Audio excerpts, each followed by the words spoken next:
Summer 2024, dental student Conor Hylton was in bad shape, suffering from pancreatitis and alcohol withdrawal symptoms. The whole plan was just to admit him to the floor to rehydrate him. Conor was treated in the ER at this Bridgeport, Connecticut hospital, later transferred to the intensive care unit.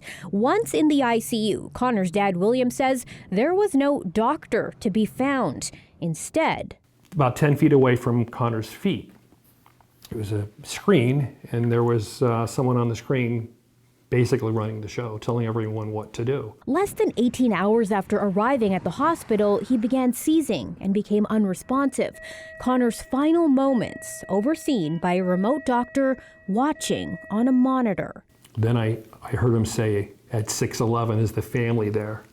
And, well, you know what that means, right? And at 6:12, he called, he pronounced my son like that.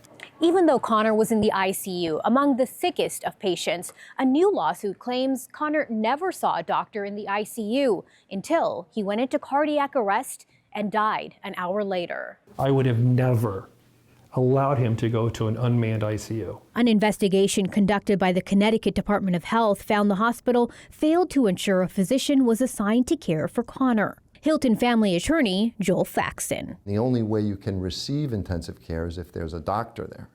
So that's why I've called this a fake ICU. And when a doctor was eventually called, the report states he did not know how to get to the ICU. You can't have one physician running around not knowing where they're going in a hospital and then at the same time abandoning the patients that they're supposed to be taking care of. The hospital previously told NBC News Yale New Haven Health is aware of this lawsuit and is committed to providing the safest and highest quality of care possible. However, we are unable to comment on pending litigation. But ICUs around the country, including in Illinois, are using telehealth to fill crucial gaps, a trend experts say is growing. The tele-ICU, the telecritical care, is not the same as bedside care.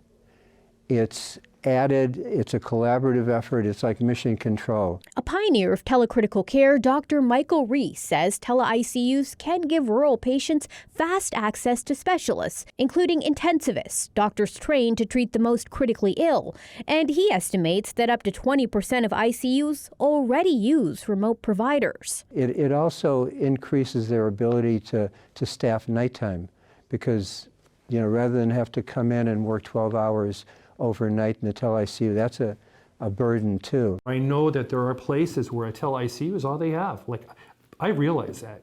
Montana, in the middle of nowhere, maybe this is all they have. But not in Connecticut, not when you have all these world-class institutions that are 5, 10, 15 minutes away. NBC5 Response found that Advocate and Northwestern hospitals also use remote physicians in their ICUs. However, representatives and experts from both systems say their ICUs are still staffed with in-person doctors and that remote physicians are used mainly for second opinions in their rural locations. All things William alleges never happened for his son during his treatment at Bridgeport Hospital in Connecticut. It's called intensive care for a reason. Like, you can't reach out through the screen. Sometimes you need to touch patients. You need to be able to see what's going on. You can't do everything remote. If you or a loved one are going to receive care in an ICU, ask if a doctor will be treating you via telehealth, and ask who will be physically present on the unit, especially during overnight hours when staffing can thin out. Studies about the use of tele-ICUs are mixed, with some saying the tech can improve patient outcomes, but there are no regulations governing this, so the quality, implementation, and reliability of these programs can vary across hospitals.